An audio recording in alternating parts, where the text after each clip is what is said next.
Buenas tardes a todos, gracias por estar aquí.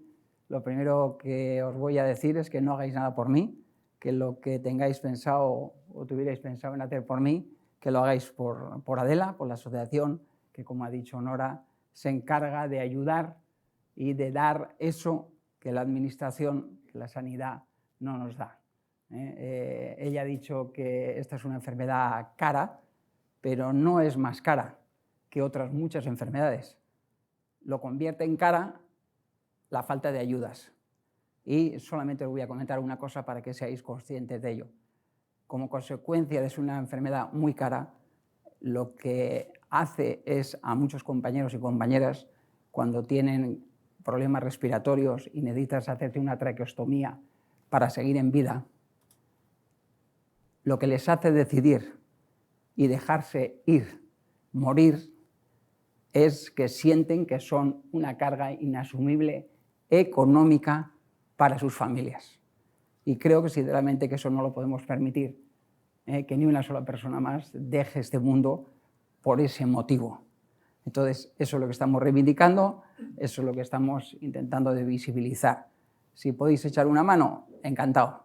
Hacerlo con ellos porque os puedo asegurar que hacen un trabajo fantástico, ese trabajo que la administración no nos da. Dicho esto, no voy a hablar más de la enfermedad, o sí, porque va a haber una serie de reflexiones de vida. Os voy a hablar, yo personalmente, más de vida que de fútbol, pero sí me gustaría que en la parte final, donde hable de fútbol, interactuemos. Ya os voy a hacer preguntas yo también, no voy a hablar yo solo, pues soy bastante pesado, entonces prefiero que interactuemos un poquito y que hablemos aquí a poder ser la mayoría. Mirad, las experiencias que os voy a contar de vida es algo que he tenido tiempo de reflexionar estos últimos 2 a 3 años. Al final, como todos vosotros, he vivido en esa rueda que hemos montado, esa sociedad que hemos montado todos, que va a 1000 por hora y muchas veces no te deja reflexionar lo que estás haciendo y lo que estás dejando de hacer. Y yo también he sido de esos. Pero un día te diagnostican esta enfermedad, tienes una limitación y tienes más tiempo para pensar. Y dentro de esos pensamientos, pues de pronto un día te das cuenta que el deporte me ha dado la posibilidad de crecer y además creo que en muchos casos antes que la mayoría de las personas. ¿Por qué? Pues porque el deporte rápidamente nos pone en dificultades.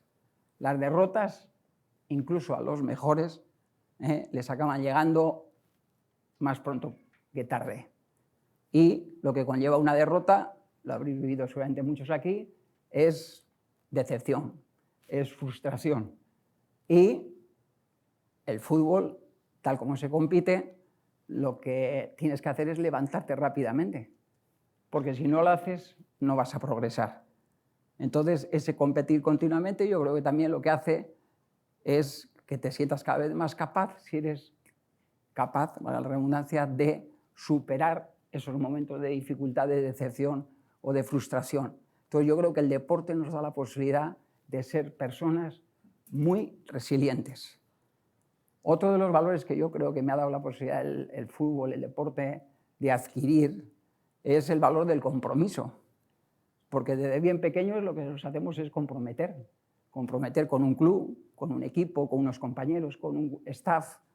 Y evidentemente no está bien dejarlos tirados a mitad de temporada, aunque en algunos casos, por desgracia, los hay. Pero difícilmente esas personas van a seguir progresando. También yo tengo la sensación de que el deporte me ha enseñado a trabajar en equipo, me ha hecho sobre todo una persona empática. Porque como podéis comprender, lo primero que se da uno de cuenta cuando es portero, y aquí tenemos algún otro, es que solo no vas a ningún sitio. Vienen esos 11 rivales queriendo meter el gol en tu portería, esa portería enorme que cuando eres un criajo no ves más que el red, y se hace muy grande para ti. Tú dices, claro, sin los compañeros, ¿dónde voy yo? Si necesitas de los compañeros, te tendrás que ocupar, te tendrás que preocupar de ellos. Y eso muchas veces yo creo que lo hacemos de forma inconsciente y realmente nos sentimos ambos beneficiados. Y muchas veces cuando uno está fuerte podrá animar a ese compañero que está más bajo, y hay otros momentos donde el que está bajo de moral o de ánimo eres tú y te ayudan los compañeros. Entonces yo creo que el deporte nos genera y nos da la posibilidad de adquirir el valor de la empatía, que creo que es un valor muy importante en esta sociedad que tenemos. Y yo creo que es un valor que se nota mucho en quién lo tiene y en quién no lo tiene. Entonces, por eso digo que el deporte me ha dado la posibilidad de crecer y crecer muy rápido. Entonces, yo he tratado de aprovechar todos esos aprendizajes. Muchas veces yo creo que todo esto que he contado lo vamos haciendo de forma inconsciente. Pero lo que uno sí es consciente es que, independientemente que de luego a mí me ha servido para ser profesional, pero creo que también le ha servido a las personas que no tienen la fortuna de ser profesionales y les sirve para el resto de su vida. Son valores que nos vienen muy bien adquirirlos tan jóvenes y poder desarrollarlos el resto de nuestra vida.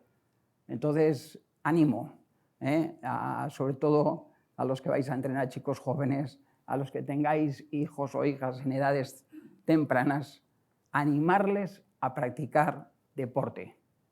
Pero ojo, y aquí estáis en una comunidad o en una provincia que creo que tiene una cosa fantástica, que tenéis el multideporte obligado, entre comillas, hasta los 12 años. Y antes comentábamos aquí con Josu, el presidente, que me sorprende mucho que esto, que para mí es magnífico, no lo hayan copiado las demás comunidades. Porque me parece que es la posibilidad de que cada una de esas personas que empieza a practicar deporte encuentre su sitio de una forma más sencilla, practicándolo. Y todos esos chicos y chicas ya saben en qué son mejores, ya saben lo que les gusta, ya saben en lo que disfrutan. Y yo lo que voy viendo es que muchas veces esos chicos o chicas lo que acaban practicando es el deporte que quieren sus padres. Y creo que es uno de los mayores errores que se puede cometer en esta sociedad. Entonces os animo a que a esos chicos y chicas jóvenes les animéis entre todos a practicar deporte, porque aparte de saludable en esas edades, les va a venir muy bien, como decía, por estos valores que van a poder adquirir. Mirad, las tres próximas experiencias tienen, en cierta manera, una relación. Y la primera de ellas es que yo he podido confirmar algo que venía pensando desde hace muchos años, y era la capacidad que tenemos las personas de adaptarnos y de superar situaciones complicadas. En la mayoría de los casos, muchísimo mayor de lo que nunca nos hubiésemos imaginado. Yo soy el primero que lo estoy sintiendo en mis propias carnes. Yo suelo decir que, por ejemplo, todos nos ponemos ciertas limitaciones mentales y nos las acabamos repitiendo y nos las acabamos creyendo y actuamos en consecuencia. Y yo, por ejemplo, era de los que decía que no era nada malo, pero yo era de los que decía, joder, estoy 2 días sin hacer de deporte y me cambia el carácter. Estoy más irascible, estoy enfadado conmigo mismo, con la gente más querida. Y ocurría esto y estaba así. Y ahora resulta que de pronto no es que hace 2 días que no he hecho deporte, ni 2 meses, sino ya más de 2 años. ¿Y sabéis qué? ¿Qué creéis? ¿Que me ha cambiado el carácter o que no? Venga, los que crean que me ha cambiado el carácter, levanten la mano, por favor. A mejor. Nora ya me ha escuchado en alguna otra charla. Tiene ventaja. Pues sí, creo que me ha cambiado a mejor, porque desde esta situación de limitación física, lo que he tenido la posibilidad, por ejemplo, es de adquirir o de mejorar algunas cualidades que antes no tenía. Vais a poder comprobar hoy que yo soy una persona más de hablar, o era una persona más de hablar que de escuchar y de que observar. Y ahora, posiblemente por esa limitación física, por estar sentado prácticamente todo el día, estoy mejorando esas capacidades. Y creo que observo mejor y escucho con más atención. Entonces creo que el carácter me ha cambiado, pero a mejor. Entonces la reflexión es, ¿por qué nos ponemos estas limitaciones mentales? Además, por lo general siempre es una limitación mental que es negativa, que no nos ayuda en nada. Y siempre es anticipar. No anticipemos, tengamos confianza en nosotros mismos, ¿no? Tengamos esa autoconfianza para creer que se puede hacer. Y os puedo asegurar, hay gente ahora que muchas veces me dice, joder, ¿cómo estás llevando la enfermedad? Yo si tuviese tu enfermedad, seguro que no habría actuado igual. Le digo, no lo sabes. Y estoy seguro, o tengo, vamos, casi la certeza de que lo aceptarías. Y la llevarías de buena manera. Pero para eso hay que confiar. Pero es verdad que aun teniendo una gran capacidad de superación y de adaptación, hay momentos que la vida te pone en problemas. Y en problemas que tú no eres capaz de solucionar personalmente. Y yo viví una experiencia de estas. Y viví una experiencia de estas ya con 40 y pico años. Con 25 años de experiencia en el mundo del fútbol. Lo que os aconsejo es que cuando ocurra esto, no os lo quedéis dentro. Cuando sintáis que hay un problema que no sois capaces de solucionar personalmente, transmitírselo a alguien. Todos tenemos gente a nuestro alrededor que va a estar encantada, si así se lo pedimos, de echarnos una mano. Todos, absolutamente todos. Más cerca, más lejos, familiares, no familiares, amigos, pero estarán encantados. Entonces, por favor, transmitirlo, sacarlo de dentro. Y ahora os voy a contar una historia personal que va a confirmar un poco esto. Y es, mira, yo en el 2010 era entrenador de porteros del FC Barcelona y había entrenado 5 años con Frank Rijkaard, 2 con Pep Guardiola, ganamos el sextete, aquel famoso, el mejor momento de la historia del Barça, con el mejor contrato de toda mi vida, y decido que quiero cumplir mi sueño. Y decido ser primer entrenador, que era algo que ya estaba en mi cabeza. Y sentía que era el momento perfecto para llevarlo a cabo. Porque en cierta manera tenía cierto temor a que si me mantenía como entrenador de porteros ya me iban a catalogar como entrenador de porteros y me iba a costar más dar ese paso. Y decidí, bueno, pues ver quién me quería y apareció el Numancia, en Soria, segunda división, que sentí desde el primer momento que tenían confianza para que yo entrenase el equipo. Venga, manos a la obra. Empezamos la pretemporada, una idea de juego diferente un poco a lo que estaban acostumbrados, y ya sabéis vosotros que hay mucho entrenador. En pretemporada, los jugadores, y además si les dice el míster que hagan esto, pero vamos, se atreven a hacer absolutamente todo. Hoy el equipo pegó unos meneos aquí por de primera división bastante interesantes. Bueno, pues yo agrandado, bien, llegas al primer partido de liga, hostia, 4-1 en contra. Bueno, segundo partido de liga, derrota. Bueno, entonces empieza a complicar. Tercer partido oficial, Copa del Rey en Córdoba, a partido único. En la prórroga, a la calle. Cuarto partido, tercero de liga, derrota. Y Juan Carlos Unzué, con 25 años de experiencia en el fútbol, se siente bloqueado. Y siento que eso que estoy viviendo no lo había vivido antes, a pesar de toda esa experiencia. ¿Y sabéis qué me ayudó? Pues sentarme en un banco allí en mitad de Soria, primeros de septiembre, un frío que te cagas, y marcar el número de mi casa. Yo me había ido solo, me agrandé, y ya sabía que iba a notar la soledad del entrenador, pero sentía que la soledad familiar la iba a llevar de mejor manera. Y no la llevé bien. Y llamé a mi mujer. Y mi mujer escuchó, que es una de sus grandes capacidades, perfectamente, con toda la atención. Y yo le conté, o tuve, como suelo decir, la humildad para mostrarle automáticamente toda mi debilidad. Y le dije lo que sentía.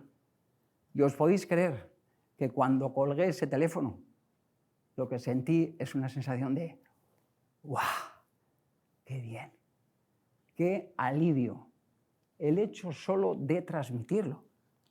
Mi mujer no me pudo ayudar a decir cosas tácticas, pero sí me ayudó a escucharlo con atención y sacarlo de dentro. Y aquel día pensé, digo, oye, pues esto me ha ayudado, pues igual tengo que llamar a otros compañeros, amigos que han pasado por este momento y a ver qué han sentido. Y me acuerdo que le llamé a Luis Enrique, íntimo amigo, como sabéis. Él era además el entrenador del Barça B, éramos rivales en la categoría, aún no nos habíamos enfrentado, y de pronto pues, le vuelvo a contar lo mismo que le había contado a mi mujer. Y cuando termino me dice, ¿cuántos partidos dices que has perdido? Y le digo, 4. Me dice, te faltan 7. Le digo, ¿te faltan 7 qué? ¿Qué me faltan 7? Le digo, te faltan 7 para estar a mi altura. Yo en la jornada 11ª iba penúltimo con el Barça B. O sea que, dale fuerte, Juan Carlos. No te preocupes, que eso lo hemos pasado todos. Y sigue adelante que lo vas a sacar. Digo, hostia, bueno. Le llamé a Pep Guardiola, que había trabajado los 2 años anteriores con él. Y le vuelvo a contar toda la historia. Y cuando acabo me dice, Juan Carlos, ¿y tú te crees original? A ver si te parece que a los demás no nos ha pasado esto. Venga, hombre, tira para adelante y tal. Bueno, pues como se suele decir, mal de muchos, consuelo de tontos, ¿no? Oye, pero alivia. Alivia, y apareció ese 4º partido de Liga. ¿Y qué creéis? ¿Que el Numancia empezó a conseguir buenos resultados o malos? ¿Mejoró o no? Venga, los que creéis que mejoraron los resultados. Joder, qué poca confianza me tenéis. Pues mejoraron. ¿Y por qué? Evidentemente, por lo que hicieron los jugadores en el terreno de juego. Pero estoy seguro que algo les pude ayudar. Y les pude ayudar en algo porque ese mensaje que yo les transmití a partir de ese día, seguro que tenía un poco más de energía. Seguro que les podía ayudar en algo. Entonces os animo, de verdad, a que os encontráis en una situación de esta, en el fútbol o en la vida, lo transmitáis a alguien. Porque os aliviará mucho y os ayudará. Y si realmente no os ayuda esa persona que habéis elegido, es el momento de buscar un profesional, que para eso están. O sea, lo que no podemos hacer, lo que nos va a ir matando, es mantenerlo dentro. Cada día será peor, estoy seguro, es lo que yo he sentido. Y antes os decía que yo creo que he tenido esa capacidad de adaptación y superación, que he tenido la humildad, os he contado ahora, para transmitir mi debilidad, pero la vida, en este caso, me puso en un momento diferente, por llamarlo de alguna manera, y fue el día que me diagnosticaron ELA. Y aquel día yo los que sentí, por primera vez en mi vida, yo creo, que estaba ante una situación que no podía ni controlar ni cambiar. Y aquí apareció para mí de forma natural, y por eso me siento un privilegiado, porque sé que a otros compañeros no les ha ocurrido lo mismo, apareció la palabra aceptar. Aceptar eso que no podía ni controlar ni cambiar. Aceptar que la ELA también iba a formar parte de mi vida, como lo habían formado momentos de depresión, de frustración, como decíamos, de decepción, y también, por suerte, muchos momentos de éxito, de alegría, de victorias. Entonces, esto también iba a formar parte de mi vida.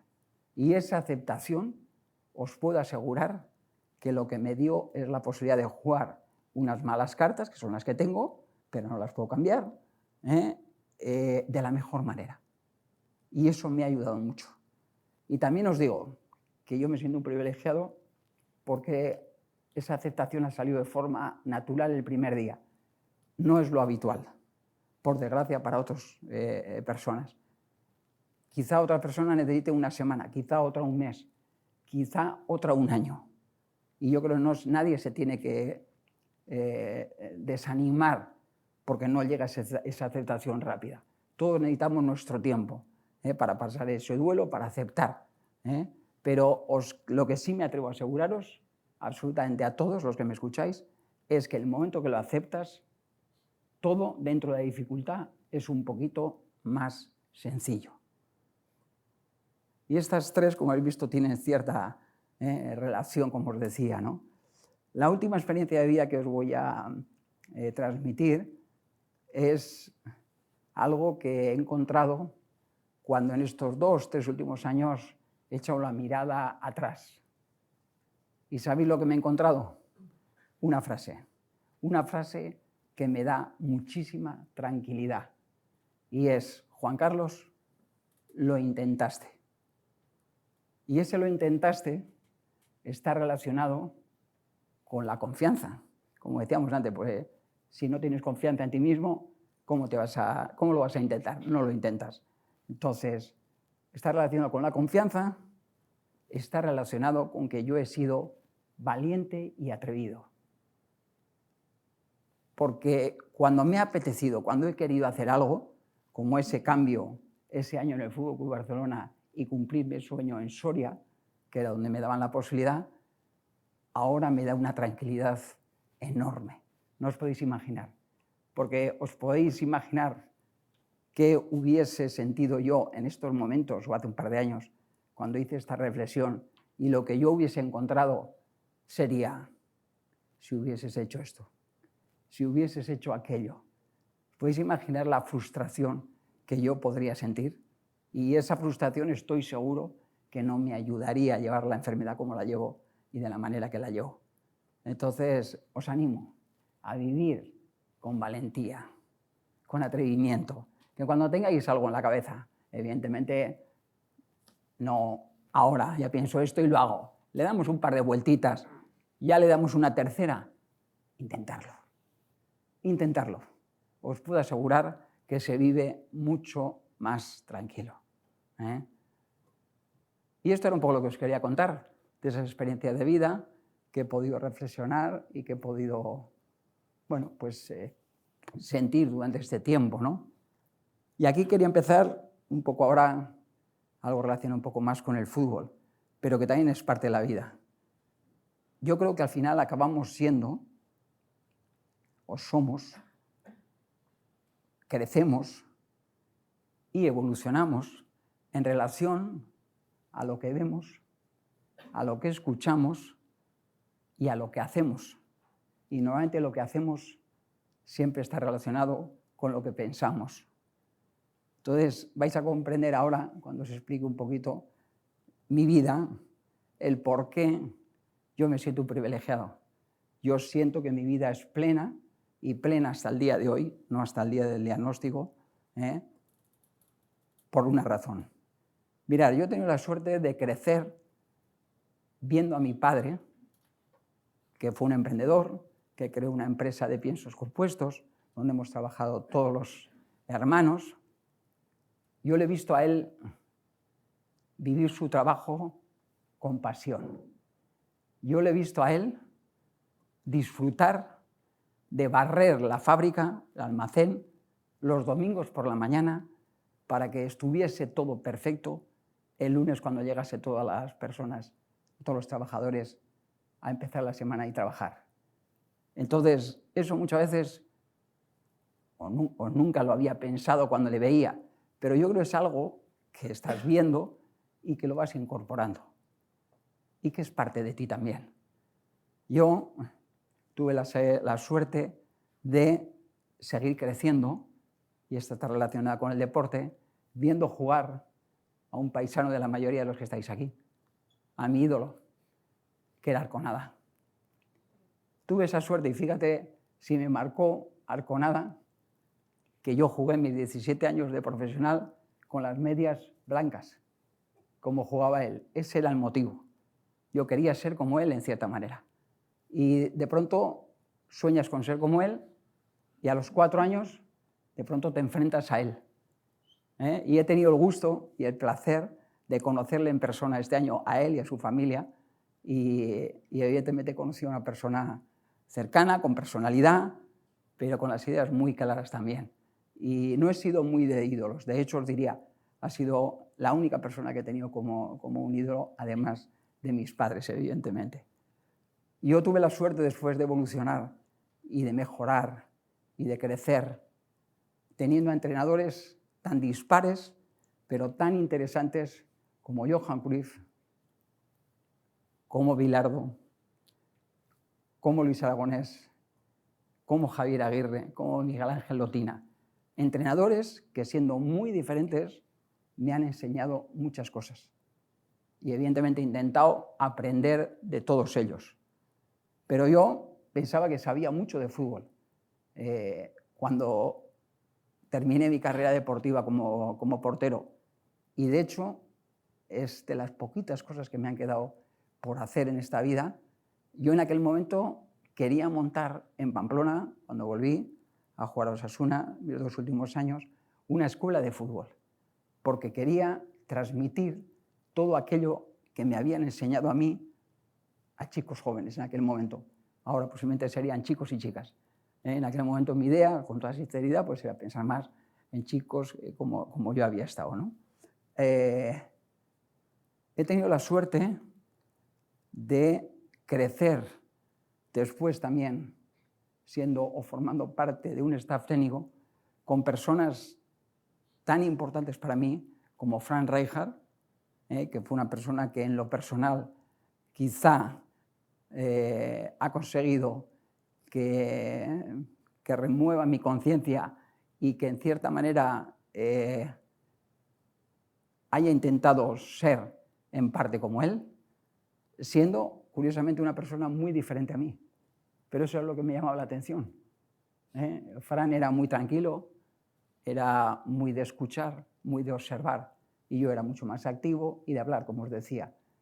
Pero claro, le veía cómo actuaba y me gustaba. Entonces yo creo que ha sido la persona que más ha incidido en mi forma de ser. Entonces, por suerte, pude trabajar, como sabéis, con Pep Guardiola y con Luis Enrique, formando parte de un staff y aprendiendo, como os decía, o tratando de aprender todas esas enseñanzas, todos esos pequeños detalles que te da la posibilidad de escuchar formando parte de un staff. Porque muchas veces solemos tender a copiar, y luego hablaremos de este tema, pero yo podía copiar sabiendo o conociendo por lo menos los porqués. ¿Por qué se hacía aquello? ¿Por qué se dejaba de hacer aquello? Entonces, eso creo que te da la posibilidad de ser más efectivo después tú también. Y te cambia la mirada. A mí Pep Guardiola me cambió la mirada de entrenador, la mirada de cómo ver el fútbol. Entonces, claro, os he contado todo esto porque me siento privilegiado y creo que lo entenderéis, ¿no? Si además de esto, como ha dicho antes Josu, tienes la posibilidad de convivir durante 9 meses con el que era en aquel momento el mejor jugador del mundo, Diego Armando Maradona, pues ya es la leche. Y si además puedes trabajar 11 años alrededor o cerca de Leo Messi, para mí, no sé si estaréis todos de acuerdo, el mejor jugador del mundo también en los últimos años, pues ¿qué más le voy a pedir a la vida? No estoy para quejarme, ni mucho menos. Porque, como os he dicho antes, yo siento que mi vida es una vida plena, en su totalidad, hasta el día de hoy. Porque a mí, hoy también me ha motivado venir aquí y charlar y contaros estas historias. Y sobre todo, interactuar ahora a través de nuestras experiencias. Dicho esto, tenemos algún micrófono por si acaso, se nos escuchará a todos.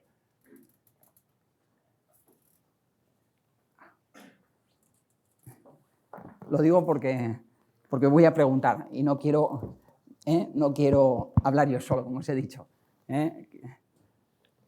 Lo primero que me gustaría saber es cuántos de los que estáis aquí entrenáis a profesionales y cuántos entrenáis en el fútbol base. Primero los de fútbol base. ¿Podéis levantar la mano los entrenadores de fútbol base? Mayoría, evidentemente, ¿no? Vale. ¿Y profesionales? ¿Que habéis entrenado a profesionales? Parte de mi amigo Mejo Codro. Muy bien. Minoría en este caso. Vale. Os pregunto, a los que estáis trabajando con el fútbol base, ¿qué os ha motivado a ser entrenadores? ¿Hay alguien que me lo quiera explicar? Venga, el primer valiente. Venga, el primero siempre suele costar. Venga, no me digáis que no seáis valientes y atrevidos aquí en Guipúzcoa. Venga, Josu, adelante. Yo actualmente no estoy ejerciendo, pero ejercicio hace 30 años. Y la verdad es que lo que más me ha motivado yo creo que es parte del proceso de ellos de aprendizaje. Se habla, hoy he entrenado en diferentes categorías, un poco más en la base, pero ser parte del aprendizaje de ellos creo que es lo que más llama llenado y, por supuesto, en el momento que entras en un vestuario, con lo que te encuentras y con lo que te quieras, que antes hemos comentado, bueno, pues tantos compañeros y amistades que nos regala el fútbol, ¿no? Venga, algún otro más, con alguna motivación diferente. Ahí tenemos otro, muy bien. Bueno, yo ahora llevo unos cuantos años entrenando en fútbol, pero yo la primera motivación que tuve para entrenar fue diferente, fue a baloncesto. Al final hubo unos años cuando ya el fútbol me dejó que me dediqué al básquet y era bastante joven, ¿eh? Pero bueno, pues en el colegio necesitaban alguien que, aunque sea, supiera echar a canasta y bueno, como yo jugaba me pidieron ayuda. Ajá. Y bueno, pues por echar un cable a los chavales del colegio. Muy bien. Venga, alguno más. Venga, espero que os vayáis soltando poco a poco, ¿eh? Que si no, esto va a ser un monólogo. Venga, siguiente pregunta. ¿Sois conscientes? Sí, perdón. Sí, haces tú. También vengo del banquillo. Muy bien. De chicos y de chicas. Y en mi caso, cuando empecé con 17 años, que no era una figura evidentemente, por eso lo dejé tan pronto, pues bueno, desde que tenía 10 había habido mucha gente que había cuidado de mí y yo lo que quería era transmitir ese legado y bueno, intentar también devolver lo que me habían dado, ¿no? Y luego el entrar en el mundo de chicas era un poco demostrar que, bueno, pues que había otra faceta del fútbol, era un reto mucho más vital, ¿no? Sí. Y era demostrar que un equipo de chicas podía funcionar también con nivel y tener la misma responsabilidad y seriedad y el mismo compromiso. Era un poco más reto de lo que había hecho durante 20 años con chicos, repetirlo con chicas. El reto hacía mucho. Muy bien. Muy bien. ¿Vosotros sois conscientes de la importancia de la labor del entrenador, del staff, pero especialmente el del primer entrenador en esas edades, con esos chicos y chicas? ¿Sois conscientes de la importancia? Porque yo creo que es mucha la que tienen el entrenador. Yo incluso me atrevería a decir que si alguna jerarquía aún se mantiene viva y fuerte, es la jerarquía que tiene el entrenador para esos chicos y chicas. Yo creo que estamos en una sociedad que desgraciadamente ha perdido jerarquía. Los profesores e incluso los padres. Y sin embargo siento que el entrenador es parte de la vida de esos chicos y chicas.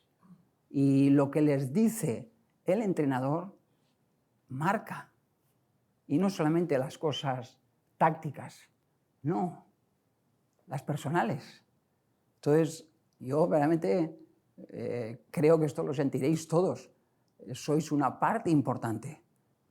Y es verdad que solamente, aunque no lo hayáis dicho, a la mayoría de vosotros os habrá movido esa sensación de ayudar, de dar algo, ¿no? Algo que tú sientes que tienes y que lo puedes transmitir, como ha dicho Josu, ¿no? Entonces, ser conscientes en todo momento de la importancia que tenéis para lo bueno y para lo malo y cuidar esos pequeños detalles, ¿no? Porque pueden marcar la vida de muchos niños y niñas en estos momentos.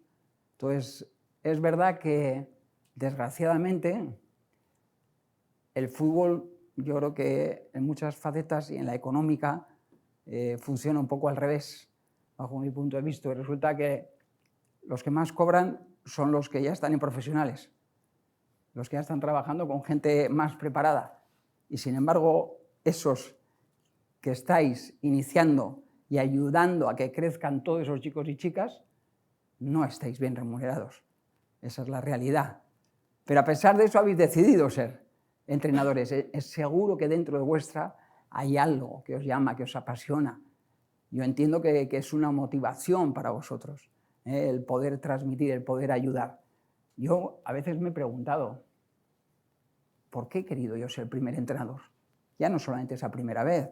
Yo cuando dejo el Fútbol Club Barcelona con Luis Enrique, vuelvo a entrenar. Quería ser otra vez primer entrenador. Y yo me hice la pregunta, ¿por qué quiero yo volver a ser primer entrenador? Pero si estoy muy bien con el staff de Luis, si también me hace disfrutar siendo segundo, pero esta sensación de lo que tú habías sentido primero por esos primeros entrenadores y esta sensación de poder aportar algo que tú sientes que tienes, que lo has aprendido, como hemos dicho, a través de las múltiples experiencias que he tenido y que crees que le puede venir bien a esos jugadores y jugadoras. En mi caso, jugadores, ¿no? Entonces, eso era lo que realmente me llamaba a mí también la atención. Lo siguiente que quiero preguntaros es si realmente entrenáis como juega vuestro equipo. ¿Sentís que entrenáis como juega vuestro equipo? Venga, que levanten la mano todos los que sientan que entrenáis, cada día en relación a cómo va a jugar vuestro equipo el próximo domingo. Venga, ¿cuántos levantan la mano? ¿Cuántos se entrenan de esta manera? Tantos no, ¿eh? O sea, me estáis diciendo... A ver, venga, que os vais animando, a ver, ¿cuántos sentís? Bueno, pero no veo que hay muchos, ¿eh? Ya.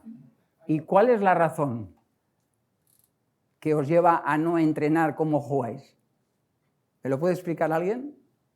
Micrófono en mano, por favor. A ver si tenemos a alguien valiente. A ver, a ti me parece que no te va a hacer falta el micrófono. En mi caso, bueno, yo a mis chavales les intento dar mecanismos a la hora de jugar para que luego, si sienten la confianza en el terreno de juego, los puedan aplicar. Pero entiendo que no siempre el contexto es el idóneo para poder aplicarlo, porque también hay un rival que juega. Entonces, no vas a poder siempre poder aplicar lo que les has enseñado, simplemente porque el que está enfrente te va a poner esa complicación y al menos tengan un plan A, B, C, incluso un D. ¿Tú trabajas con chicos jóvenes? 17 años. Fútbol base, chicas. Sí. Vale. Jóvenes, fútbol base. Infantiles, sí. Vale. Te hago la pregunta ahora también. ¿Tú crees que entrenas de esa manera porque es en definitiva lo que crees que puedes transmitirles? Ese conocimiento o eso que tú transmites, vamos a decir que cubre todos los conceptos del juego. Todos puede que ser que no, pero por lo menos intento que por lo menos cuando estemos en el campo podamos defendernos de la mejor forma posible. Pero sé que cubrir todos es muy amplio, pero intento que por lo menos con infantiles por lo menos pues empecemos con el ABC del fútbol, digamos del fútbol 11, que es acaban de hacer este año el salto del fútbol 8 al fútbol 11, pues puedan por lo menos defenderse sobre el campo y según avance el año hacerlo mejor. Vale. O sea que tú tienes la sensación, ya me hablas más, de iniciar, defenderte antes que atacar. Ambas cosas. Ambas cosas. Ambas Vale. cosas. Vale. O sea, defenderte como algo, ¿no? Ante un rival, atacándole o defendiendo, ¿no? Darle recursos y mecanismos, tanto Vale. con balón como sin balón. Vale. Y ahora te vuelvo a hacer la tercera pregunta ya. O sea, insisto contigo. ¿Tú crees, como yo, que muchas veces limitamos con nuestras limitaciones los entrenadores el tipo de mensajes y de conocimiento hacia nuestros jugadores? Totalmente. Sí, ¿no? Cada uno ve el fútbol de su manera y eso hace que se lo transmitas a los chavales de la forma que lo ves tú. Si yo, por ejemplo, lo veo de una forma, pues le transmitiré lo que yo veo, pero igual el de al lado pues lo verá de otra forma y está dando otro tipo de mensaje totalmente distinto. Ya. Y por ejemplo, ahora digo, en esos ejercicios que hacéis, vuelvo a repetir, ¿trabajáis todos esos conceptos o solamente esos que tú dominas, ¿no? Entiendo. Intento trabajar más o menos lo que controlo yo. Sí. Y a veces me quiero salir un poquito de mi zona de confort, pero no suele ser fácil. Vale. Vale. No, yo lo que quiero hacer con es que todas estas preguntas y contestaciones os hagan un poco reflexionar, ¿no? Y sobre todo, curiosamente, y aunque seáis los peores pagados, resulta que yo creo, desde mi punto de vista, y no he trabajado con chicos y chicas, y puedo estar equivocado, pero de mi experiencia tengo la sensación de que vosotros y vosotras en ese espacio de tiempo, cuando entrenáis en esas edades, necesitáis tener el máximo conocimiento que podáis de todos los conceptos del fútbol, porque yo creo que es la época en que esos jugadores tienen que vivir todo tipo de situaciones, tienen que desarrollar sus capacidades, y uno será mejor defendiendo, otro mejor atacando, pero tenemos que dar tareas que les pongan ese tipo de dificultades. Porque yo antes hemos hablado de que a veces se copia, y está bien, al final copias, y normalmente copias de los mejores, pero claro, yo he sentido, estando en la época sobre todo de Pep Guardiola en el Fútbol Club Barcelona, claro, como ganas y lo ganas todo, venían entrenadores y entrenadores a vernos entrenar.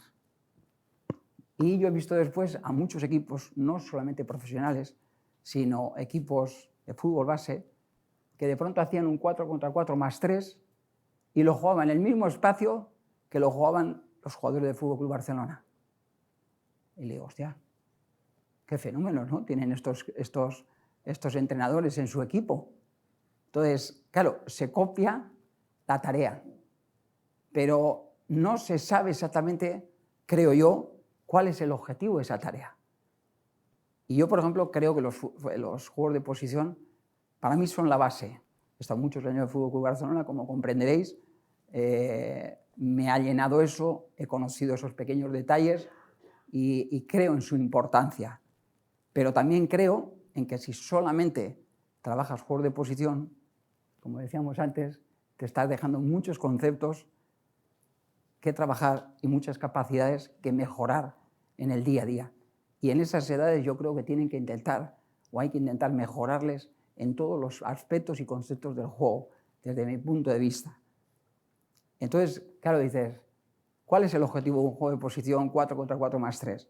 Pues dar mejores líneas de pase, mejorar la técnica, evidentemente jugar en un espacio reducido o más reducido que lo que vas a encontrar en el partido. No nos olvidemos que el fútbol es tiempo y espacio, y entonces reduces ese tiempo y ese espacio. Pero en teoría lo que tú buscas, esa tarea, es que el jugador o la jugadora mejore. Y va a mejorar si se siente capaz. Si se siente incapaz porque tú has hecho un juego de posición en un espacio excesivamente pequeño, lo que estás consiguiendo es lo contrario, lo opuesto al objetivo de la tarea. O por lo menos esa es mi opinión. Entonces, sí, copiemos tareas, pero sepamos el objetivo y sobre todo analicemos las tareas y veamos si se está cumpliendo ese objetivo. Y no pasa nada. El Barcelona lo juega con esas medidas, pero tu equipo no tiene esa capacidad hoy. Amplía 2, 3 metros, 4 metros el espacio. Siente y percibe que los jugadores van mejorando y les empiezas a reducir. Y eso hará que sea más difícil y eso hará que se sientan más capaces. Esa es la sensación que yo tengo. Y evidentemente, como os decía antes, para mí son la base, pero no rellenan para nada todos los conceptos del juego, ni la mayoría. Entonces yo, por ejemplo, cuando salí en el 2010 de Barcelona, trabajamos ese tipo de juegos de posición, algunos de ellos, porque quería que mi equipo jugase de esa manera, tuviese más capacidad para jugar de esa manera. Pero lo que sí tuve claro desde el primer día es que tenía que crear juegos de posición donde además de esa mejora del pase, del control, de dar líneas de pase, de mejorar en la transición, ataque-defensa, defensa-ataque, que casi sea automática o inconsciente, tenía que añadirle otras cosas. Y me acuerdo de hacer juegos de posición donde jugábamos en 3 cuartos en un lado y hacíamos un 4 contra 4 más 3, pero en un momento dado, cuando se conseguían dar 6 pases, 5 o 6 pases, podía salir uno de ellos fuera de ese espacio, podía hacer un cambio de juego donde le estaba esperando un extremo abierto, que encaraba un 1 contra 1, tiraba un centro y lo intentaban rematar esos mismos jugadores que estaban en el espacio jugando el juego de posición. Entonces, jugaban el juego de posición, iban a defender unos, iban a atacar otros, y volvían al espacio.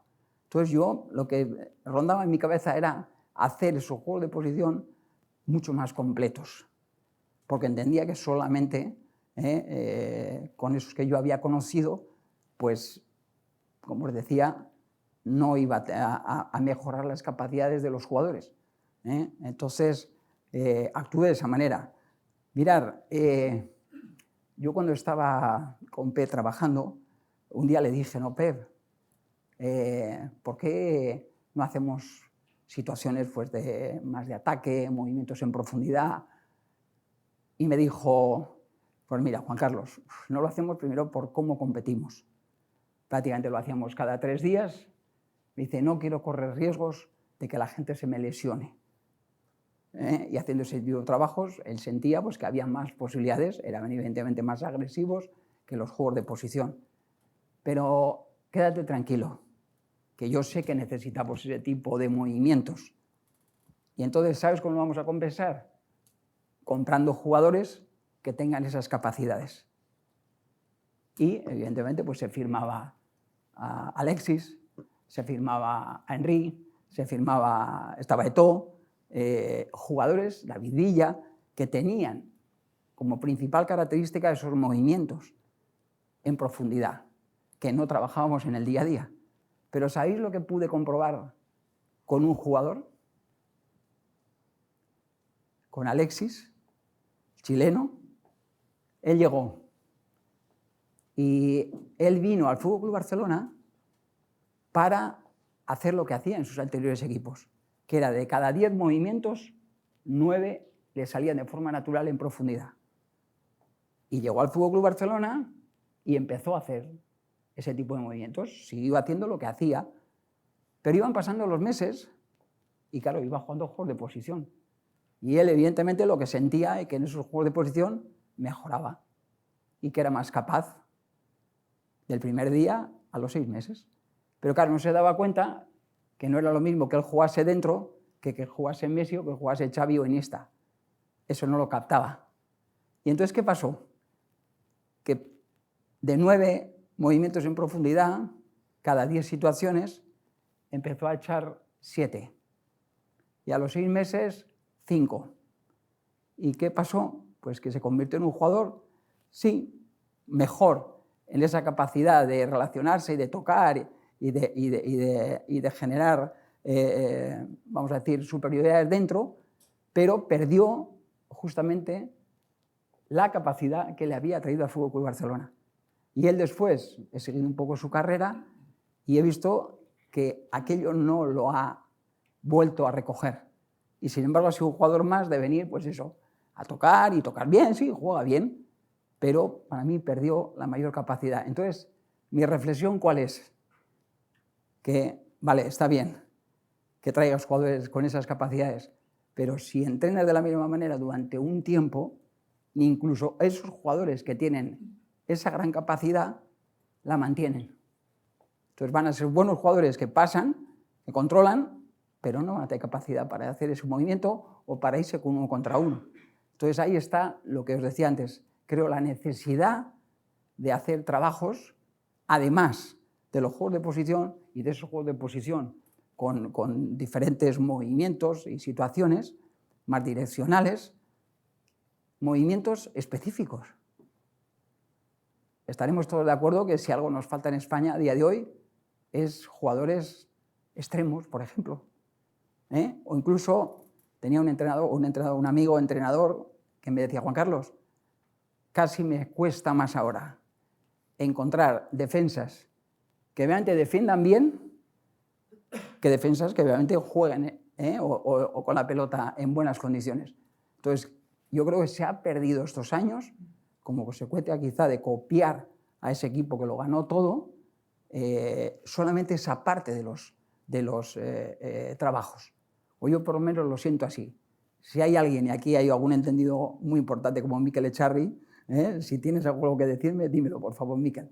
Porque lo que tú sientas seguro que ayuda. Porque todo el que habla del juego de posición habla del 4-3-3 del Barcelona. El juego de posición lo puedes jugar con cualquier sistema. Sí. Y solamente el que habla del juego de posición habla del 4-3-3 de Guardiola. Sí. Y yo creo que eso es un error por parte de la escuela de entrenadores. Pues sí, también. También estoy de acuerdo contigo. Porque al final yo creo que lo de los sistemas, Mikel, pues estar de acuerdo conmigo, eso es un dibujo. Un dibujo de inicio. De inicio. Exactamente, un dibujo de inicio que les coloca a los jugadores. Pero yo les suelo decir muchas veces, mira, me acuerdo que en mi última experiencia en Girona, yo sé que habían sufrido el año anterior con Eusebio Sacristán en Primera División, pues un poco el cambio de sistemas, el jugar con línea de 5, con línea de 4, el 4-3-3 o el 5-3-2 o el 5-4-1. Y entonces cuando yo llegué, lo primero que les hice es enseñar un vídeo de 2D, donde había movimientos. Y yo no puse ni números ni nombres. Puse un posicionamiento en defensa, pero sobre todo en ataque. Y lo que les decía, a ver, este posicionamiento, ¿qué sistema que creéis que es? ¿Creéis que es? Y uno me decía, no, pues esto estás jugando con 3, lo ponía pues en campo rival, 3 en la línea de esto, 2 por fuera, otros 2 dentro y los extremos un poquito dentro y el punta. Y de pronto pues uno te decía que eso es un 3 de 5-2. O esto es un 4-3-3 de cajón. Y le digo, no, eso puede ser cualquier sistema. No tiene importancia el dibujo. El tema es que tengamos los espacios bien ocupados, ¿no? ¿Estás de acuerdo conmigo, Miguel? Pues esto es un poco, ¿no? Oye, pero yo te quería hacer una pregunta. Venga. Que tengo pensada desde ayer, ¿eh? No esperaba menos, ¿eh? ¿Solo una? Sí, a ver, de porteros. Bueno. Que yo no entiendo de porteros. Yo tampoco. No, tú sí, pero hace muchos años. Pero lo que te digo es que a mí me parece que es muy difícil medir a los porteros. Y yo veo que mucha gente opina sobre el portero sin haber vivido la serie. Yo sé jugar de central y sé jugar de defensa escoba, sí, a pesar de la altura, sí, pero no sé de portero. Claro. Y ahora todo el mundo le echa la culpa al portero, es que no sale. ¿Cómo sales entre 10? Entre 10 que están dentro de la pequeña. Pero entonces te voy a decir una frase que la he dicho yo, igual desde aquel día que estuvimos en Guadalajara. Sí. Bueno, el portero, ¿por qué ve tan bien el juego? Aparte por estar de cara. El peor portero del mundo dice, Felipe, mira, cuidado con el 11, cuidado con el 5, cuidado con el 6. Y yo digo, si los delanteros sintieran que su espalda es gol, ya seguirían las colocaciones como siguen los porteros, que los porteros veis todo. Ya, pero yo creo que tenemos una ventaja. Aquí estáis varios, sí, que veis el juego de cara. Pero yo creo que tenemos una ventaja, sí. Es que nosotros al final tenemos que dominar 180 grados. Pero por eso, todo está delante nuestra, pero ¿no? Aparte, el peligro, yo mucho con los chavales del pueblo y tal, ¿no? O cuando entrenaba yo a los juveniles y tal, ¿qué habéis hecho hoy? Dice, joder, perder 1-0. Nos ha pegado una cantada al portero que nos ha jodido. Pero has dicho 1-0. Es decir, tú 0 y la culpa tiene la cantada del portero. Claro. Entonces, es muy jodido por el portero. Bueno, no ha sido fácil nunca, ¿no? Y yo creo que hoy es mucho más complicado ser portero que en mi época. Lo digo con toda sinceridad. O sea, yo creo que en nuestra época... Sí, no, nunca ha sido fácil porque al final esta sensación de que puede ser trascendente para lo bueno y uno se siente muy bien, pero es que al siguiente día puede ser trascendente por lo malo y te sientes el peor del mundo y además sientes ese gol. Yo suelo decir, Mikel, que el portero hay un punto en que el gol es del colectivo, pero lo siente como propio. Sí, esa es la sensación que yo he tenido siempre, ¿no? Mira, os voy a contar una anécdota a la que has hablado de los porteros y de hacer esa pregunta de por qué el portero es el que tiene mejor visión, ¿no? Cuando tuve a Bilardo en Sevilla, ¿no? Y de pronto un día, bueno, en aquella época los jueves jugábamos un partido contra el juvenil, ya ni contra el Sevilla B, contra el juvenil, que nos servían pues para, bueno, Pues en aquella época, pues para que jugásemos todos y enfrentarnos a otro equipo y jugar un partido entre semana, porque no jugábamos o no competíamos más que los fines de semana. Y de pronto un día vio que se pone al lado mía. Yo en 3/4 de campo, la pelota en el campo rival, que al contar los juveniles dominabas prácticamente todo el partido, y entonces se me coloca allá al lado. Y yo voy 10 metros para adelante y él conmigo, pam, pam, pam, pam, al lado. Yo 10 metros para atrás y él al lado. Y me dice un día, ¿por qué te crees que estoy aquí contigo? Y digo, pues la verdad que es una pregunta complicada, mister. Y digo, pues no lo sé. Porque este es el sitio que mejor se ve el fútbol dentro del campo. Vosotros lo tenéis todo controlado. Y de aquí podéis enviar mensajes que pueden ayudar mucho, y desde aquí lo tenéis todo controlado. Y de pronto a los 3, 4 meses, ya quedaban 2 meses de liga, otro de esos días que se ponía a la mía, me viene Bilardo y me dice, Juan Carlos, ahora voy a hacer un poco de argentino, ¿y usted qué cree? ¿Que yo soy un buen entrenador o un mal entrenador? Digo, me cago en la hostia, mister. Dice, me ha puesto el titular todos los putos días desde que ha llegado. Le digo, pues, ¿qué quiere que le diga? Pues, qué buen entrenador. Y me dice, no, mentira. Le digo, no, pero le voy a dar otra razón, por la que creo que sí usted es un buen entrenador. Y es que todos los integrantes de este equipo se sienten parte de él. Y sienten que usted les ha ayudado y nos ha aportado cosas. Y me dice, nah, mentira. Mentira. Digo, bueno, pues usted dirá. Y me dice, mira, ¿sabes cuándo va usted a saber si yo soy un buen entrenador o un mal entrenador?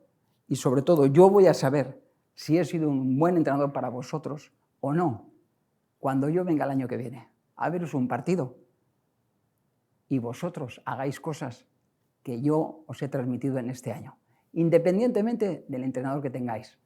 Hostia, después te vas dando cuenta de que esa es la razón, es lo que hablábamos antes, Josu, esta sensación de poder aportar algo a esos jugadores y que del día que llegas al día que tú te vas, que hayan mejorado en algunas características, ¿no? Ya no digo solamente futbolísticas, sino incluso, diría yo, personales, ¿no?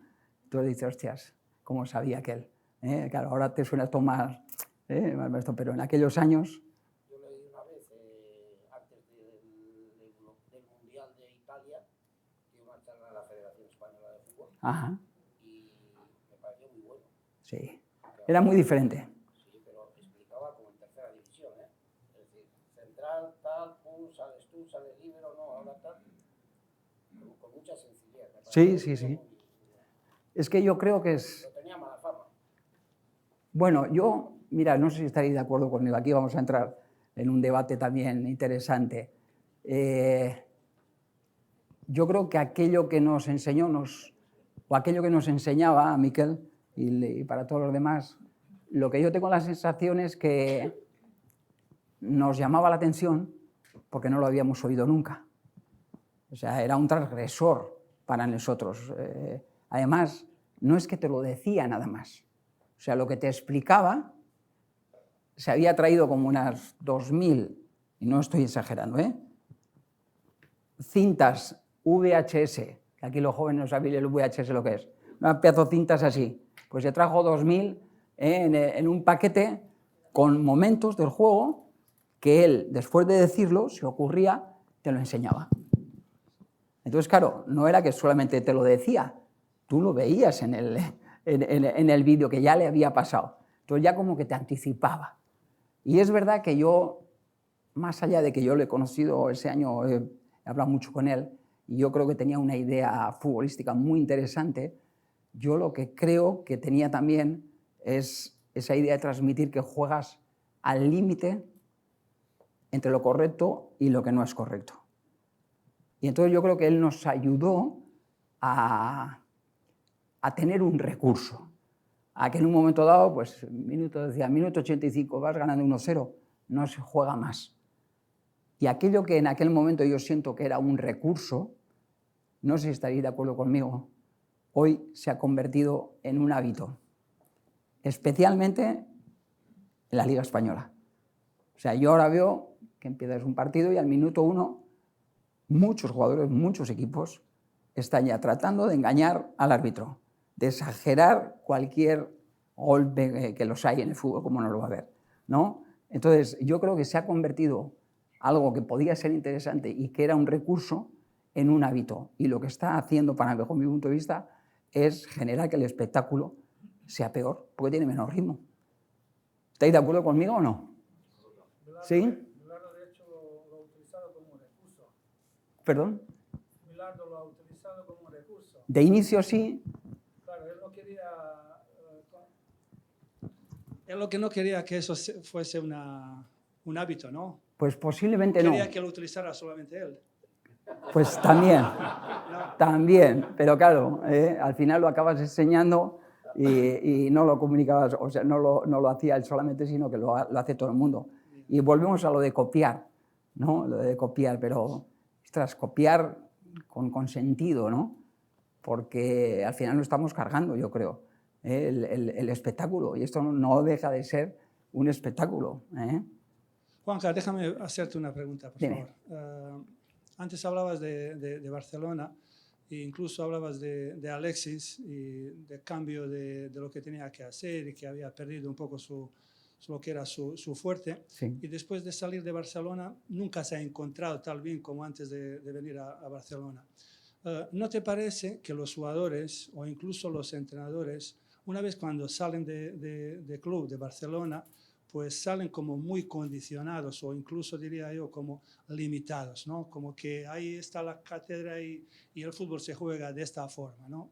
No sé si te ha parecido a ti, porque has tenido la experiencia de poder jugar en Barcelona y después hacerlo fuera de lo que era Barcelona. No sé si te has sentido en algún momento o has escuchado de algún miembro de Barcelona, esto es lo que te estoy preguntando, a ver si el juego de Barcelona condicionaba mucho una vez salir de ese club o incluso podía limitar. No sé si he sido A ver, claro yo creo con la que sí, pregunta. sí. Además, te lo puedo contestar mejor y lo hemos hablado una vez desde la experiencia personal. O sea, al final yo siento que, claro, he estado muchos años ahí, he estado con los mejores. Entonces, tengo la sensación de que, como te digo, aparte de ver lo que hacíamos, yo he podido escuchar, y además atentamente, a los pequeños detalles, a por qué se hacía esto, por qué se dejaba de hacer. ¿Entiendes? Entonces, yo creo que lo que te hace es abrir un poco la mente y a mí me ha ayudado a intentar transmitir eso, porque sentía que tenía el conocimiento, pero de una forma diferente. O sea, como os decía, yo voy a Soria y no hago solamente esos juegos de posición que hacíamos en Barcelona. Hago algo que va a estar más cercano a lo que va a ocurrir en el partido. Esa es mi intención. Pero incluso teniendo esa intención, creo que al final me ha podido, como antes hablaba con este chico, ¿no? Que le decía, si el conocimiento de uno mismo limita lo que tú transmites a los jugadores. Y claro, en el fútbol profesional es verdad que no tenemos demasiado tiempo y que no sirva de excusa. O sea, yo quiero decir que tú llegas a un equipo y sientes que, además de gestionarlo bien, que eso es bueno, pues posiblemente lo más importante, te exigen que tengas una idea, ya no solamente ofensiva, defensiva, que domines un poco todos los conceptos. Pero al final tenemos nuestras ciertas limitaciones. Yo siempre he dicho, dentro de mi carrera me ha faltado tener un entrenador, por ejemplo, pues que defensivamente hubiese ordenado al equipo perfectamente. Tenido Luis Aragonés un poco, pero era más agresivo, íbamos más a la presión en banda. No era lo mismo, no era esa faceta o ese concepto del juego, ¿no? Y entonces, claro, al final, si yo miro los tiempos que le he dedicado a la fase ofensiva o la fase defensiva, en las primeras experiencias, exceptuando la última en Girona, le he dedicado mucho más tiempo a atacar. Y evidentemente mis equipos se han visto reflejados en ello. Han sido equipos que han metido muchísimos goles, tanto en Soria como en Vigo, como incluso en Girona, pero han sido equipos que han recibido muchísimos goles, quizá por jugar muy expuestos, muy abiertos.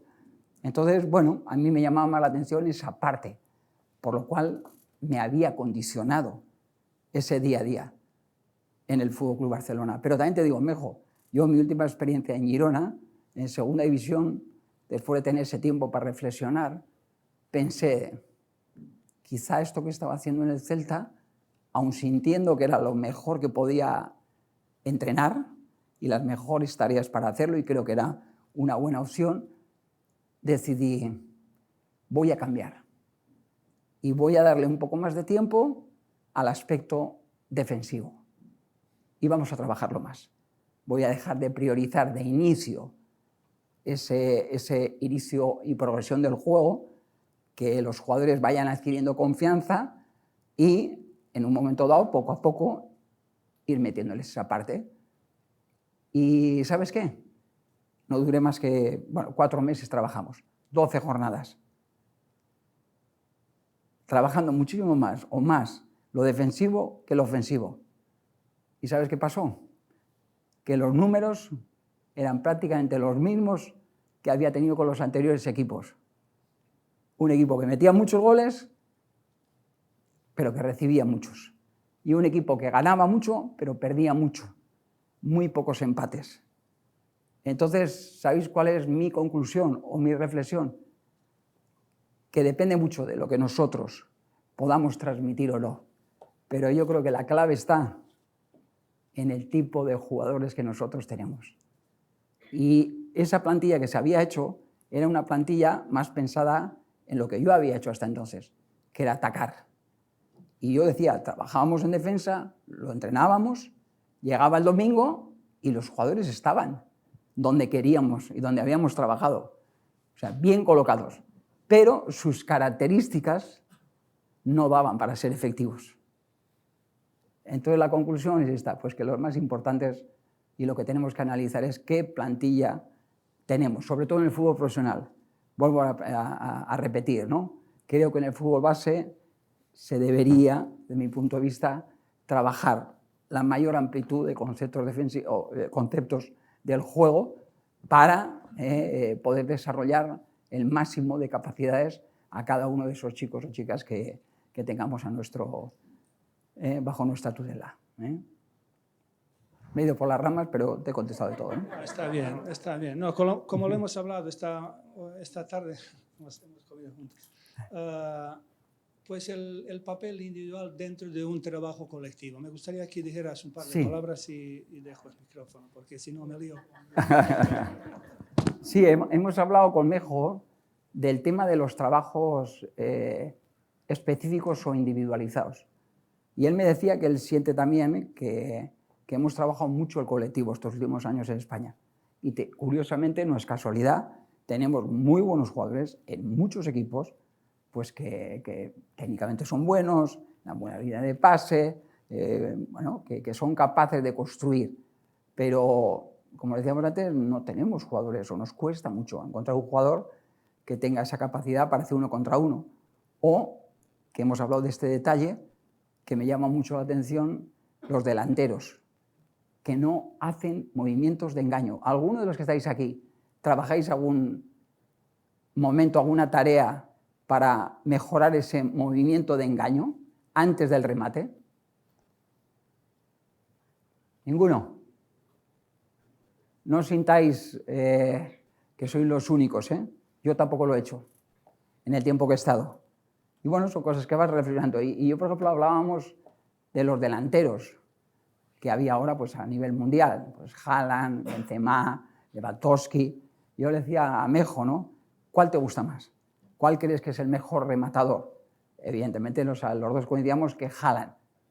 Pero yo lo que trato de fijarme, no sé, como portero, ya como entrenador, es qué hacen los delanteros antes de rematar. Y Haaland, en la mayoría de sus movimientos, hace un movimiento de engaño antes de. Yo le decía que a mí hubo un jugador, que habréis visto jugar vosotros también de hace unos años, Falcao. Falcao era un jugador que no era rápido, pero que llegaba con mucha ventaja, en muchos casos, a rematar. Y era porque hacía ese movimiento de engaño. Yo le decía que tuve la suerte también de coincidir el primer año en el Barça con Johan Cruyff, en el 88 con Gary Lineker. Y Lineker era un jugador rápido, muy reactivo, pero que además sacaba ventaja con ese movimiento de engaño. Entonces yo creo que, por ejemplo, es un concepto que lo hemos perdido, que nunca ha habido demasiado, pero que ahora, no sé, yo no veo muchos delanteros, ni incluso de primer nivel, que lo tienen de forma natural. No sé, ¿estáis de acuerdo o no estáis de acuerdo conmigo? Yo he hecho un trabajo ahora con Haaland, Sí, Benzema y Lewandowski, y como tú dices, el de área a área es Haaland. sí, Pero los tres se mueven por donde, no sé por dónde se mueven, pero el balón aparece en sus pies. ya, Y además, tiene la habilidad. y además, normalmente, entre ellos y el portero rival, no hay nadie. Ya. Es decir, te da la impresión que meten los goles solos. Casualidad, ¿no? Casualidad. Sí. Y a ese detalle, no sé si estás de acuerdo, Miquel, yo me acuerdo que yo he sufrido a Raúl, al del Madrid. Si la habéis visto jugar, todos los que estáis por aquí, decían, joder, qué suerte tiene Raúl, que casi todos los rechaces de los porteros le caen a él. Y le dice, sí, tiene suerte, pero la busca. Porque yo me acuerdo en aquella época, por ejemplo, y lo he sufrido, vuelvo a repetir, chut de Roberto Carlos. Él, en el momento del chut, ya estaba corriendo hacia la portería. Los defensores aún no habían reaccionado. Momento de ventaja, momento que aprovechaba para empujarla. Y muchos de sus goles han sido empujarla. Bueno, yo comenté aquí cuando estábamos en la Real, un día a Xavi Prieto le digo, Xavi, ¿cómo puede ser que Raúl González meta cada año 7, 8 goles de rechaces de postes o portero y haya jugadores que han jugado 10 años en Primera División y no han metido ninguno? Sí, sí, no es casualidad. Entonces, bueno, yo creo que esas cosas también... Con Mejo hablamos un poco de que muchas veces el jugador no es consciente de lo que hace. Lo hace, pero no sabe por qué lo hace. Entonces, claro, cuando encuentras... Yo tuve la suerte de como os he dicho, de tener con 21 años a Johan Cruyff, que no me puso un puto partido, pero me enseñó mucho. Bueno, no me puso, entre otras cosas, porque mi compañero de puesto era Andoni Zubizarreta y era mejor que yo. Pero yo le decía a Mejo que él lo que nos transmitía era algo muy sencillo. ¿Y qué nos decía? Pues lo que hacíamos. Nos explicaba los porqués. Tú has hecho esto y esto y te ha servido para esto. Y tú lo que hacías era darte cuenta de lo que habías hecho y ser consciente de lo que hacías, yo creo que te ayuda a ver el fútbol desde otra perspectiva. Y yo creo que los que hemos estado con él nos ha ayudado, al que ha querido por lo menos, a fijarse en esos detalles. Y lo hacía además de una forma muy sencilla, que evidentemente le entendíamos todos. Y eso yo creo que es importante, ¿no? Ponerse a la altura de los que te están escuchando. Yo he visto grandes entrenadores que a veces, no sé si porque ellos sí tenían más capacidades, transmiten de una manera que el jugador le cuesta entender. Y el fútbol ya es suficientemente complejo para que además con el vocabulario lo hagamos más. Porque además, yo digo que en los tiempos que estamos, los jugadores tienen menos tiempo de estudiar que los que teníamos antes. O sea, yo no he estudiado porque era un vago, pues no me gustaba estudiar. Hubiese tenido tiempo para hacer algo de estudios. Pero es que ahora los jugadores profesionales, pues igual miércoles, domingo, en la mayoría de los casos, ¿cuándo van a estudiar? Si ahora no van solamente 2 horas a entrenar, si tienen que ir hora y media antes, trabajos propios efectivos, cuidarse, o sea, muchas cosas, comen en los clubs. Entonces, claro, ocupan muchas más horas. Ahora tienen mucho menos tiempo de ser, vamos a decir, personas con más capacidad en el aspecto de estudios, ¿no? De teoría. Entonces, lo que tenemos que hacer entre todos es facilitarles y que dentro de la complejidad del fútbol, que realmente nos entiendan. Y no todos nos van a entender de la misma manera. Ahí me imagino que ya tenéis mucha experiencia, que no todos necesitan del mismo mensaje. O quizá el mensaje sí, pero no repetirlo las veces para uno de la misma forma que para otro. Entonces ahí está también lo que hablábamos antes, la empatía, ¿no? Si tú eres una persona empática, vas a tener más posibilidades de captar qué es lo que necesita cada uno de esos jugadores o jugadoras que tenemos, ¿no? Venga, más preguntas. Que esto está... A ver, Bueno, tenemos allí. A ver, Sencilla. a Perdón. ver. Al hilo de lo que has comentado de que no hay delanteros centros natos como había en los 80, 90 y anterior, ¿no crees que la influencia de dejar de jugar en las calles puede incidir bastante en ese tema? ¿Cómo jugábamos los nacidos en los 60, 70? A ver, yo creo que en cierta manera sí, pero no sé si exclusivamente para los delanteros o para el delantero. En general, hombre, el fútbol de la calle está muy bien. Lo que pasa es que yo creo que hemos pasado, pues eso, del fútbol de la calle a un fútbol súper organizado, a, como decíamos, mucho trabajo colectivo. Y esa parte individual yo creo que necesita, requiere de su espacio.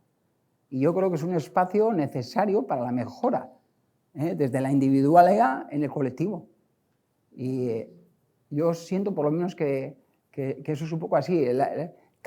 Hay espacio para ambos. Es más, yo creo que es necesario los dos trabajos, ¿no? A nivel de formación no se trabaja con... no se le da la importancia igual que sí debiera aportar. No sé si me estoy explicando. Sí, sí. Darles esa viveza a los chavales cuando te hacen una filigrana, una cosita, eso no lo hagas, esto no lo hagas, busca salida, busca apoyo. No le dejan esa independencia con el balón. Sí. Lo noto cuando voy a ver partidos, que les corrige mucho, mucho. Déjale vivir un poquito al chaval, que ya crecerá. No sé si solo lo veo yo, no lo ve nadie más. Sí, sí.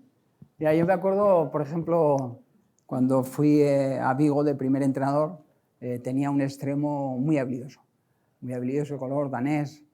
Y me acuerdo que cuando llegué, él lo que hacía era venir a recoger la pelota a los centrales. Y claro, se alejaba de la portería.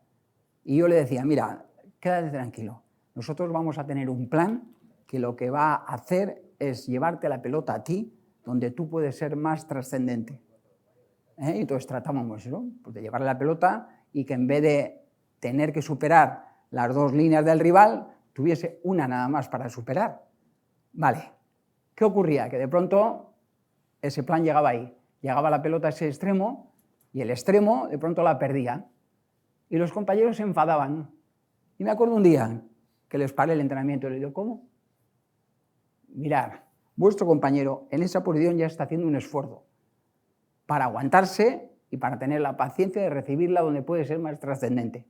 Y él va a ser trascendente para el equipo desarrollando su habilidad para regatear e intentar superar líneas de presión. Y evidentemente una lo conseguirá y otras veces la perderá. Y posiblemente el porcentaje será mayor que los que estáis dando pases, porque esto es más complicado. Entonces, el primero que se tiene que activar es él, en la recuperación de esa pelota. Pero el resto, os activáis, porque él está haciendo la parte que él puede hacer para el colectivo. Y vosotros le tenéis que ayudar otra vez a recuperarlo lo antes posible y a dársela otra vez con la mayor confianza. Entonces, bueno, pues es un poco esto a veces, ¿no? No es fácil, ¿no? Y entiendo que los chavales, pues no será mucho más sencillo, ni mucho menos. Más o menos, ¿no? Adelante. Nada, por volver a aterrizar un poco el tema más hacia entrenadores de formación, hay una cosa que nos preocupa como gestores un poco del fútbol base y es ese introducir conceptos del fútbol profesional en el fútbol base. Por ejemplo, la sensación de hablar continuamente de fracaso cuando un equipo infantil de cualquier pueblo pierde tal categoría, se habla de que es un fracaso que este equipo pierda la categoría de honor o que es un fracaso no haber jugado la fase de ascenso cuando tienes 13 años o esas llamadas que recibimos de padres o de madres el lunes diciendo que su niño marcó 4 goles y que en el acta solo pone 3, ¿no? Y esto es caso real de cada lunes, sí. ¿no?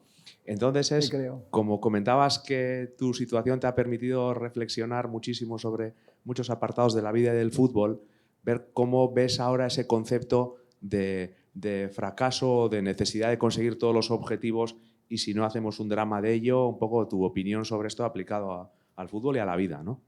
Es que yo creo que los que posiblemente sentimos antes que eso es un fracaso, pues quizás somos los padres y los entrenadores.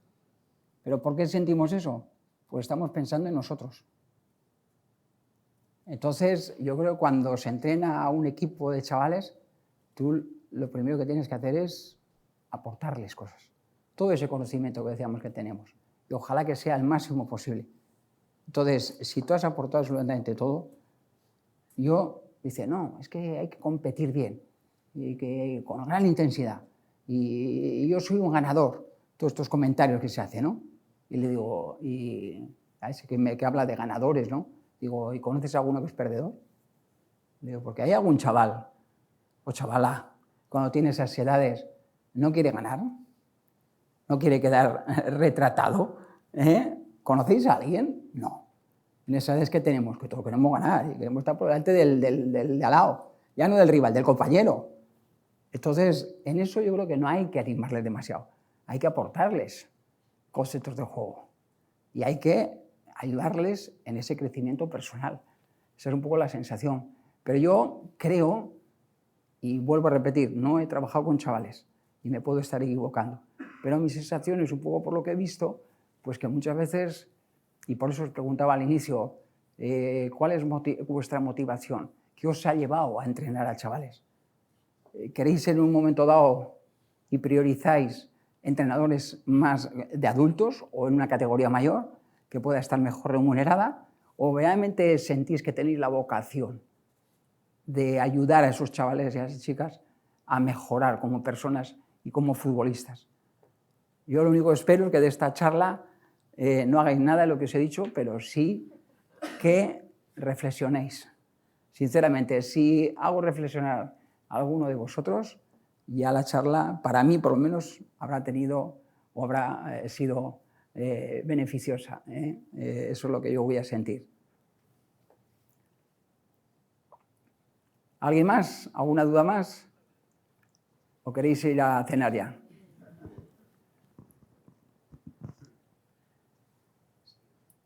Como veis. Bueno, beste inor edo beste galderaik ez badao, amaitzeko momentua heldu da, eta, bueno, batez ere eskerrak ematia etorri izaten guztioi, Deustoko Unibertsitateai olako antzoki politxa gertatzeagatik. Señor vicerrector, Jon Ojanguren, nuestro protector en esta universidad y miembro de la Junta. Bi mesutxo bakarrik, tres mensajes para terminar muy rápidos. Uno, cualquier ayuda que os apetezca o cualquier contacto que queráis hacer con la asociación, con Adela, están aquí sus responsables y nosotros estamos muy orgullosos y encantados de echar una mano en este proyecto. El segundo mensaje es para los que estáis aquí, sobre todo para los entrenadores. Siempre cuando comentamos las charlas con Josu, con nuestro Maixu Mikel, con Manolo, con Chema, con el comité, con Juana Larrañaga, solemos comentar que qué bien que ayer se fueron mejores entrenadores de lo que entraron a la charla, ¿no? Cuando hemos tenido este tipo de conferencia con gente de mucho prestigio.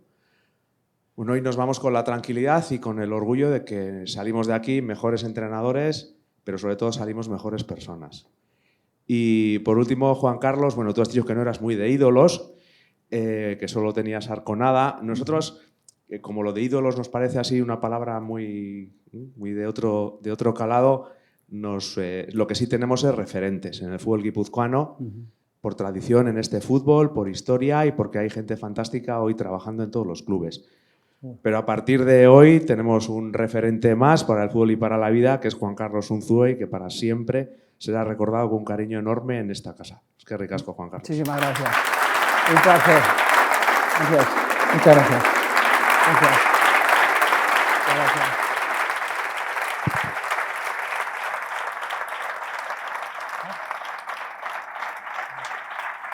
Gracias.